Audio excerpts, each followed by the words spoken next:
तो बेटा आज से हम स्टार्ट करने वाले हैं ट्रायल बैलेंस, जो जस्ट लेजर्स के बाद हमारे पास नेक्स्ट टॉपिक होता है। जो लेजर्स के बाद हमारे पास नेक्स्ट टॉपिक होता है वो हमारे पास एक्चुअल में ट्रायल बैलेंस होता है, लेकिन हमारी जो बुक है टीएस ग्रेवाल उसमें आगे फर्दर टॉपिक दे रखे हैं, लेकिन मैंने इसको कनेक्ट करके पढ़ाने की कोशिश की बच्चे आपको कि ट्रायल बैलेंस पहले आप समझ लेते हैं कि ट्रायल बैलेंस होता क्या है। तो उसका थ्योरी पोर्शन आज हम पूरा कवर करते हैं कि चैप्टर में है क्या क्या चीजें बेटा, ठीक है। तो फर्स्ट ऑफ ऑल इसमें जो आपको चीजें पढ़ने के लिए मिलेंगी चैप्टर ट्रायल बैलेंस के अंदर हमारे पास चैप्टर नंबर 14 है हमारे पास ये। तो यहाँ बेसिक क्या है, पहले सबसे पहले फर्स्ट ऑफ ऑल इसमें आपको चीजें जानने को मिलेंगी, इसका मीनिंग क्या है बेटा पहले तो, ठीक है, होता क्या है ये, ठीक है। नेक्स्ट आता है बेटा इसकी कैरेक्टरिस्टिक्स ऑफ ट्रायल बैलेंस, फिर उसके ऑब्जेक्टिव हो गए, लिमिटेशंस होगी एंड प्रिपरेशंस। इसको बनाते कैसे, इसको मतलब बनाते कैसे, क्योंकि जब हम प्रैक्टिकल पढ़ेंगे इसके बेटा जितने भी अभी आपने देखे होंगे, पीछे भी मैंने आपको जो भी क्वेश्चंस कराए हैं कुछ थोड़े बहुत जो पीछे लेक्चर्स के अंदर हम लोग रिकॉर्ड किए हैं, तो उस पर आपने देखा होगा, इस चीज को ऑब्जर्व किया होगा कि मैं ट्रायल बैलेंस तो बना रहा हूं लेकिन ट्रायल बैलेंस के बारे में भी तो हमने बात नहीं की थी। तो ट्रायल बैलेंस को हम समझ लेते हैं आज के इस लेक्चर के अंदर कि इसकी थ्योरी क्या है, एक्चुअल में इसकी रेलेवेंस क्या है, इसको बनाने की जरूरत क्यों पड़ती है हमें, क्यों इतना ज्यादा इंपॉर्टेंट है, और इसके बेसिस पे ही फिर आगे जाके फाइनल अकाउंट भी बनते हैं बेटा, ठीक है। Yes sir, okay. तो फर्स्ट ऑफ ऑल हम स्टार्ट करने वाले अपने पास जो हमारे पास जो चैप्टर स्टार्ट हो रहा है उसमें पहला आता है meaning of trial balance. Trial balance होता क्या एक्चुअल में। तो ट्रायल बैलेंस को अगर मैं सिंपल वर्ड्स में अगर आपको बताऊं यहाँ पे, तो ट्रायल बैलेंस बेसिकली कुछ नहीं है, एक तरह की अर्थमेटिकल एक्यूरेसी है। जितना भी आपने लेजर्स बनाए हैं, जो भी आपने लेजर बनाए हैं, अगर उनकी टोटलिंग डेबिट और क्रेडिट एस्पेक्ट में बराबर हो जाए तो हम कहते हैं कि अपना आप पे ये आपने ठीक बनाया। लेकिन जब उसको आप टोटलिंग करके देखोगे तो किसने बकायदा एक शीट पे जाओगे, एक जगह पे स्टेटमेंट एक फॉर्मेट बनाओगे, उस फॉर्मेट के अंदर सारे बैलेंस लिख करके उसका टोटल करोगे और फिर चेक करोगे, तो जो फॉर्मेट बनाया है आपने, जहां पे आपने टोटल किया है, उसको बोलते क्या है, उसी को बोलते हैं ट्रायल बैलेंस, उसी को बोलते हैं हम ट्रायल बैलेंस, ठीक है। ये सिंपल वर्ड्स में बताने की मैंने कोशिश की थी। अब जरा डेफिनेशन पढ़ते हैं बेटा क्या लिखी है इसकी। A trial balance a statement, trial balance a statement prepare with the debit credit balances of ledger account to test arithmetical accuracy in a books, ठीक है। जो उनकी अर्थमेटिक एक्यूरेसी है, जिस चीज के लिए हम उसको बना रहे हैं बेटा, अर्थमेटिकल एक्यूरेसी का मतलब क्या है कि डेबिट और क्रेडिट का टोटल, डेबिट और क्रेडिट साइड का टोटल, उनका एग्रीगेट आपस में इक्वल है, आपस में कैसा है, इक्वल है। जब वो इक्वल आएगा तो हम कहेंगे कि आपका ट्रायल बैलेंस ओके है, आपने बिल्कुल सही बनाया है। ट्रायल बैलेंस अगर ओके है, सॉरी, तो लेजर अकाउंट आपके ओके है। अगर ट्रायल बैलेंस एग्री कर रहा है इट मींस आपका लेजर्स भी ओके है। सर ऐसा भी तो हो सकता है ट्रायल बैलेंस मैच कर जाए, ट्रायल बैलेंस मैच कर जाए बट लेजर हम आपके सही ना हो, ये फिर एरर्स है। फिर क्या है, ये एरर्स है, इसको हम बोलते हैं लिमिटेशंस। क्या बोलते हैं इसको हम, लिमिटेशंस। तो अभी हम बात करेंगे, ऐसी बात नहीं बेटा कि उनके बारे में बात ना करें, उनको भी पढ़ने वाले हम लोग, ठीक है। Yes sir. अब जरा ध्यान देना, एक्सप्लेनेशन यहाँ पे भी दे रखी है कुछ कि ट्रायल बैलेंस स्टेटमेंट जो show the balances of ledgers, जैसे कि लेजर्स, अब यहाँ पे लेजर अकाउंट है, जैसे कैश है, बैंक है, ऑन पर्टिकुलर डेट, एक डेट के अंदर उनका बैलेंस दे रखे हैं। It is prepared the check the arithmetical accuracy, किसी भी चीज का अर्थ, मतलब वही बात बार बार एक ही चीज को रिपीट किया जाता है कि अर्थमेटिकल एक्यूरेसी, मतलब जो आपने नंबर का टोटल किया है क्या वो सही है। क्योंकि देखो टोटलिंग करते समय हमसे पक्का एक एरर हो जाती है, ह्यूमन एरर है बेटा, हम लोग सब क्या इंसान है, तो गलतियां होने के पूरे चांसेस है, कहीं मिस हो जाता है हमसे, और जब मिस हो जाएगा तो वहीं पे आपका मिस्टेक होगी और वहीं पे आपका ये जो टोटलिंग है वो मिसमैच होगी और टोटल बराबर नहीं आएगा, जिससे अकाउंट्स भी टैली नहीं करेंगे आपके, ठीक है। Yes sir. तो ट्रायल बैलेंस एक मात्र साधन है हमारे पास जिससे कि हम बैलेंस को मैच करवा पाते हैं, ठीक है। अब यहां पे क्वेश्चन आ रहा है क्या कि why should a trial balance agree, ठीक है, क्यों उसको बराबर होना चाहिए। तो उसके पीछे सिंपल सा रीजन है बेटा, डुअल एस्पेक्ट, जो आप लोगों ने पहले ही पढ़ा है चैप्टर नंबर 3 के अंदर, डुअल एस्पेक्ट। जरा पढ़ते हैं इसको भी।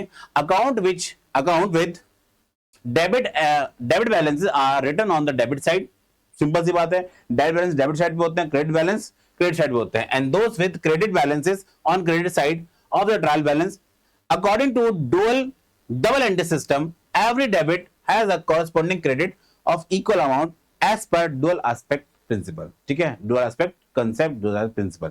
इसी कंसेप्ट के अकॉर्डिंग जो भी चीजें रिकॉर्ड होंगी वो हमेशा डबल एंट्री सिस्टम पे होंगी, जिसकी वजह से therefore the total of debit should be equal to total of credit balance, and if both sides agree it show arithmetical accuracy in posting, and then उसके बाद however even if total agree some errors may still remains। अगर ध्यान देना बेटा यहाँ पे, if total agree, ध्यान देना पहला तो टोटल बराबर हो जाएगा, however even if total not agree, अगर ये एग्री नहीं करता तो यहां पे हम बोलते हैं कि such as error of omission, यहाँ पे क्या हो सकती है, omission हो सकती है, प्रिंसिपल हो सकती है, व्हाट इज ओमिशन? ओमिशन का मतलब होता है लिखना ही भूल जाना, ओमिशन मतलब भूल जाना। What is principle error? Principle error का मतलब होता है कि सपोज करो कि कोई एक्सपेंसेस आपने लिखने थे बेटा मशीनरी में, लेकिन लिख दिया आपने एक्सपेंसेस अकाउंट के अंदर, तो इसको बोलते हैं एरर ऑफ प्रिंसिपल। यहाँ पे नेक्स्ट आता है कंपनसेटिंग एरर। कंपनसेटिंग एरर्स का मतलब क्या है बेटा?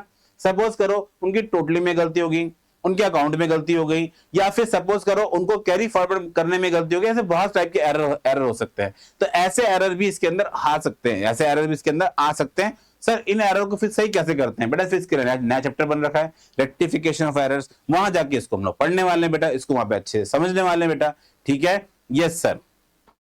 तो ये इसका जवाब आप लोग को मिल गया होगा कि why should a trial balance agree, ठीक है? क्योंकि इसमें डुअल एस्पेक्ट होता है। क्या होता है इसका? Dual aspect principle. और डुअल एस्पेक्ट प्रिंसिपल क्या कहता है? हर डेबिट का क्या होगा? क्रेडिट होगा। जब डेबिट का हर डेबिट का एक क्रेडिट है तो दोनों बैलेंस क्या होंगे? आपस में एग्री करेंगे।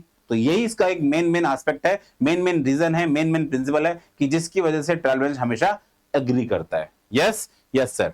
नेक्स्ट हम चलते हैं क्या बेटा? कैरेक्टरिस्टिक्स और features of trial balance. Characteristics क्या है बेटा इसकी? तो यहाँ पे दे रखा है नंबर 1 लिस्ट ऑफ बैलेंसेस। इसके अंदर जो पहला पहला होता है इसमें सारे के सारे बैलेंस लिखे होते हैं, किसके? अकाउंट के। जितने भी अकाउंट बन रहे हैं लेजर में सबके होते हैं, तो लिस्ट ऑफ बैलेंस है, ठीक? Not a part of double entry system. ये ध्यान रखना, ये कभी भी डबल एंट्री सिस्टम का पार्ट नहीं होता है। ये एक तरह की स्टेटमेंट है, एक डबल एंट्री सिस्टम का पार्ट नहीं है बेटा इसमें, ठीक है? Yes sir. Trial balance not a part of double entry system of book keeping, it outcome of the double entry system. ये आउटकम है डबल एंट्री सिस्टम का, and serve as the working paper for preparing final account. एक final account बनाने के लिए उसका एक part है, ये एक पार्ट है ये, ना कि डबल एंट्री सिस्टम का पार्ट है ये, ठीक है? एक तरह का क्या है ये अपना पे सिर्फ और सिर्फ उससे निकला हुआ एक आउटकम है, ठीक है? डबल एंट्री सिस्टम का पार्ट नहीं है पूरा पूरा, ठीक है? लेकिन जब हम बात करते हैं तो ट्रायल बैलेंस को बीच में कंसीडर जरूर करते हैं, ठीक है? आगे क्या लिखा हुआ है? Can be prepared on any date.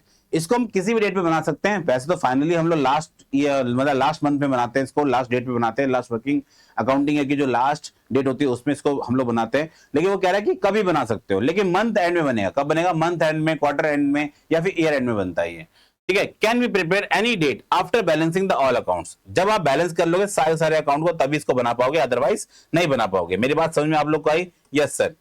Next हम बात करते हैं चेक अर्थमेटिकल एक्यूरेसी। इसके बेसिस पे हम लोग कोई भी चीज का बैलेंस चेक कर सकते हैं, मतलब किसी जितने आपने लेजर्स बना रखे हैं उनके बैलेंसेस को हम चेक कर सकते हैं कि ये बराबर आ रहे हैं या फिर नहीं आ रहे बेटा, ठीक है? Debit as well as credit बराबर है या फिर नहीं है, ठीक? ठीक है सर।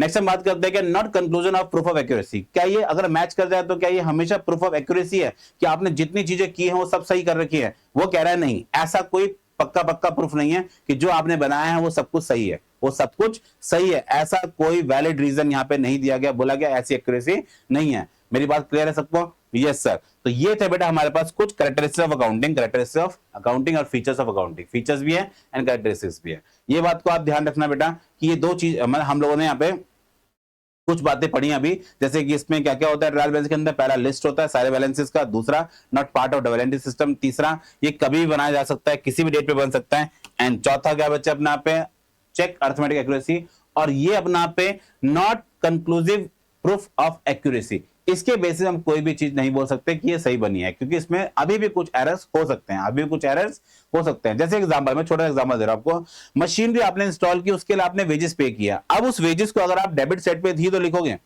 और अगर आपने सपोज करो उसको मशीनरी में ऐड करके लिख दिया तो तब भी डेबिट साइड पे आएगा, और अगर आपने उसको वेजेस अकाउंट लिखा तब भी डेबिट साइड पे आएगा। तो इट मींस डेबिट साइड में तो एंट्री आ रखी है, पर ये एरर है। क्यों? क्योंकि आपने मशीन को लगाने के लिए वेजेस दिए, तो मशीन का खर्चा माना जाएगा, उसको कैपिटल एक्सपेंडिचर बोलेंगे आप लोग, ना कि उसको रेवेन्यू एक्सपेंडिचर बोलेंगे आप लोग उसका, ठीक है? तो ऐसे सिनेरियो में आपसे गलतियां होने के चांसेस हो जाते हैं, और सभी करते हैं बेटा, सभी से हो जाती है। ऐसा कुछ नहीं कि हम ही करेंगे या फिर कोई, ये तो सबसे होने की गुंजाइश होती ही होती है बेटा, ठीक है?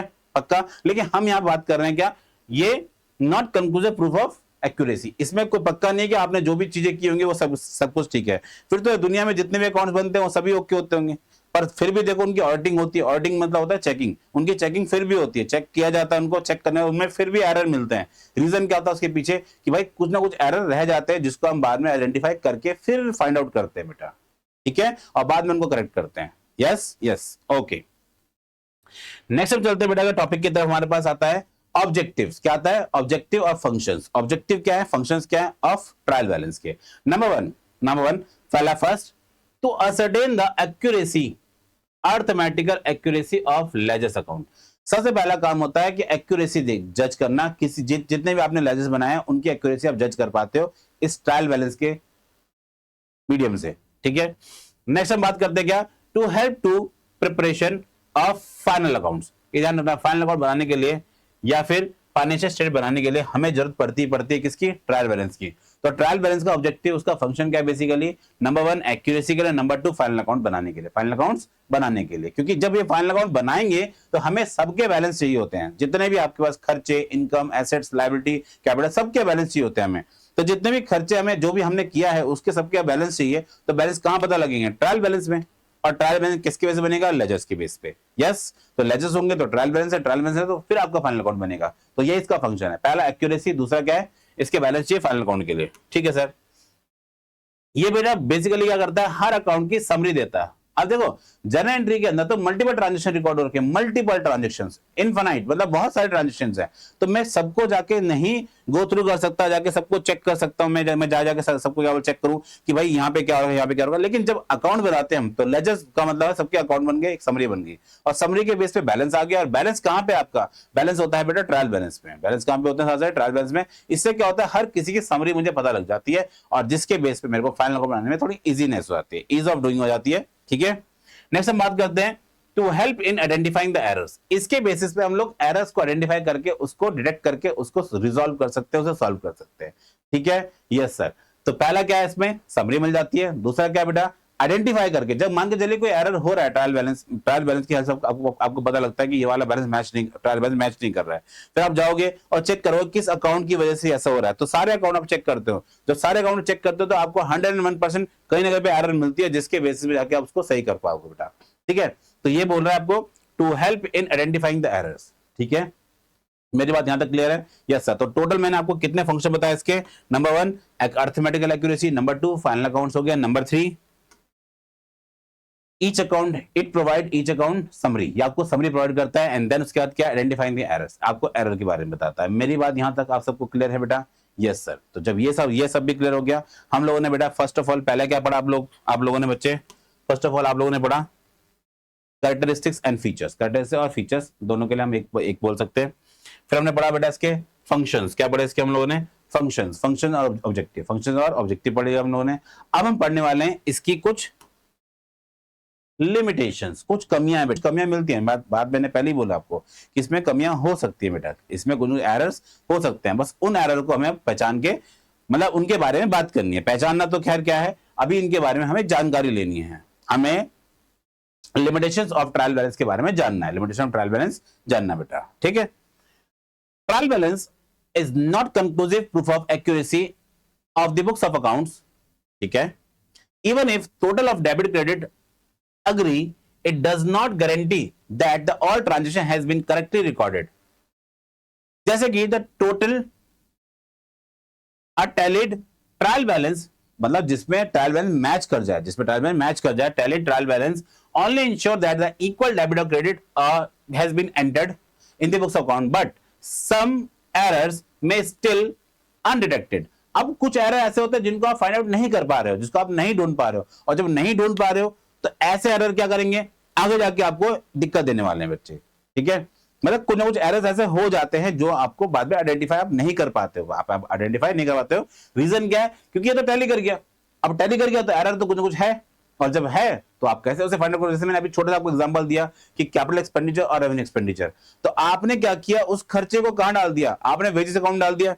इससे क्या हुआ, मशीन की वैल्यू कम होगी, अब जो डेप्रिसिएशन लगता है वो कम वैल्यू पे लगेगा, खर्चे आपके कम रिकॉर्ड होंगे, जिससे कि आप फ्यूचर में जाकर के अपनी मशीन को ठीक ढंग से इवैल्यूएट नहीं कर पाओगे, ठीक है। तो ऐसे कुछ खर्चे होते हैं, तो ये अपना आप पे गलत अकाउंटिंग है, सही अकाउंटिंग है, आप बोलोगे सर ये गलत रिकॉर्ड हो गया, तो इसी चीज को हमें फाइंड आउट करना होता है। तो ये इसकी पहली मतलब इसके बारे में बताया गया लिमिटेशंस है, क्या इसके अंदर कुछ लिमिटेशंस होती हैं। Yes sir. अब ये कुछ मेन लिमिटेशन बता रही है यहां पे, number 1 error of principle, head जो यहां पे अकाउंट के हेड है वही हमने चेंज कर दिए। जैसे कि यहां पे बताया गया these errors cause by violating accounting principles, जो अकाउंटिंग के रूल्स हैं उनको ही उन्होंने वायलेट कर दिया। जैसे मैंने एग्जांपल दिया आपको, मशीन वेजेस है ना, वेजेस तो हमने पे किए थे मशीन को लगाने के लिए, लेकिन आपने उसको कहां डाल दिया, एक्सपेंसेस अकाउंट के अंदर। तो ये आपने वायलेट कर दिया बेसिकली, क्या आपने यहाँ पे रूल्स को आपने माना नहीं है, रूल्स को आपने फॉलो नहीं किया, ठीक। इसको बोलते हैं एरर प्रिंसिपल। दूसरा आता है कंपनसेटिंग। यहाँ पे दे रखा व्हेन टू और more errors cancel the effect of each other the trial balance still tally and hiding the mistake.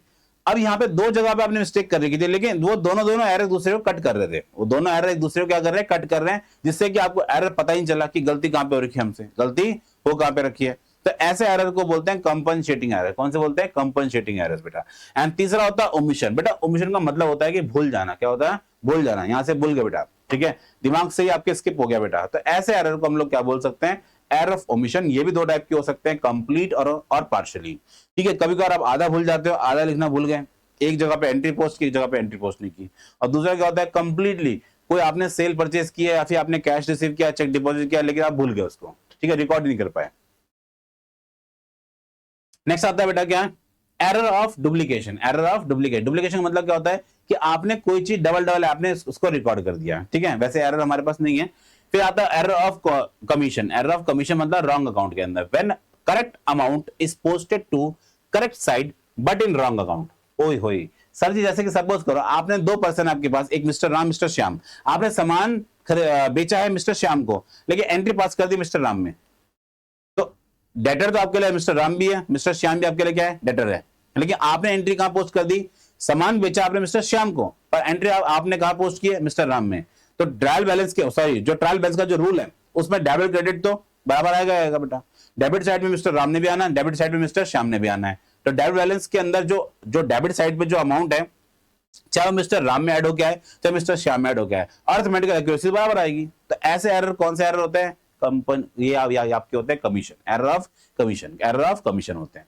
Next आता है बेटा क्या? एरर ऑफ इक्वल अमाउंट, जिसमें कि क्या होता है कि आप जो है एक जैसा अमाउंट दो अकाउंट में डाल देते हो, लेकिन गलत। ध्यान देना बेटा पे, if wrong amount is recorded the general entry in the same wrong amount. अब ऐसे एरर कौन से होते हैं? सपोज करो आपने एक तो होता है पोस्टिंग में गलती होगी, एक होता है जनरल एंट्री में गलती होगी। आपने एंट्री में ही गलती कर दी थी। जब आपकी एंट्री में ही गलती होगी तो यहां तो एरर होना लाजमी है बेटा, सिंपल सी बात है। Yes sir, no? Yes sir. तो ये टोटल कितने टाइप के एरर्स है बेटा आपके पास? 6 टाइप के एरर्स हैं। कितने? 6 टाइप के बेटा एरर्स होते हैं, जिनको आज हमने समझ लिया बेटा, ठीक है। वैसे एरर हमारे कोर्स में सिर्फ और सिर्फ कितने? 4 टाइप के एरर्स हैं। उन्हीं में से हमारे क्वेश्चंस होते हैं, उसके बियॉन्ड नहीं आता।